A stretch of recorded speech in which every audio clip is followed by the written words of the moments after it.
ரிஷிகாரிஷி இல்லை. இன்னைக்கு நம்ம விருட்சாசனம் தான் பண்ண போறோம். அதாவது ட்ரீ போஸ். இந்த பெனிஃபிட் என்னன்னா, இப்போ நம்மளுக்கு எக்ஸாம் நடந்துருக்கு.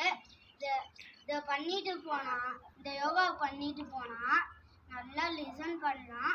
அப்புறம் எக்ஸாம் நல்லா சுறுசுறுப்பாக இருக்கலாம். எக்ஸாமில் நல்ல மார்க் வாங்கலாம். வாங்க யோகாக்குள்ள போகலாம்.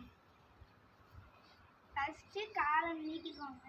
அதுக்கப்புறமா காலை கொஞ்சம் கொஞ்சமாக பிடிச்சி இப்படி வச்சு, அதுக்கப்புறமா கொஞ்சம் கொஞ்சமாக வந்து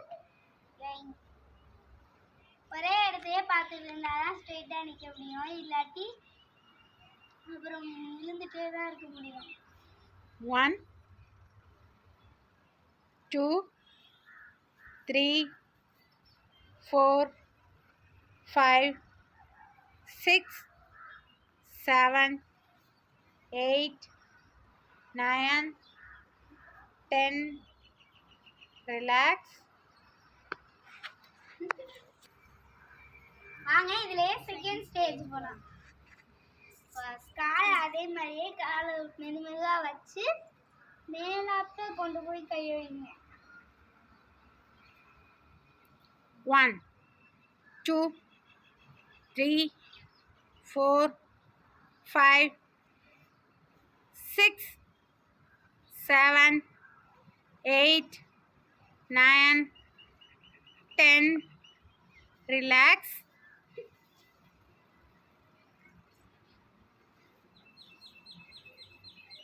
தேங்க்யூ. செகண்ட் யோகாக்குள்ள போனா சப்த பத்மாசனம், அதாவது லோட்டஸோட செகண்ட் போஸ். இதோட பெனிஃபிட் என்னன்னா, சதம் ரொம்ப ஸ்ட்ராங்கா இருக்கும். அப்புறம் மனசு ரொம்ப அமைதியா இருக்கும். வாங்க யோகாக்குள்ள போலாம்.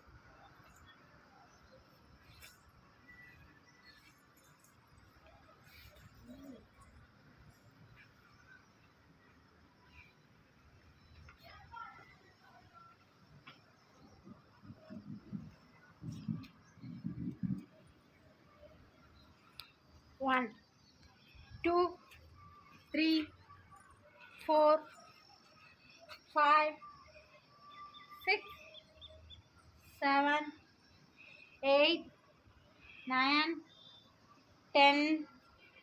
Relax.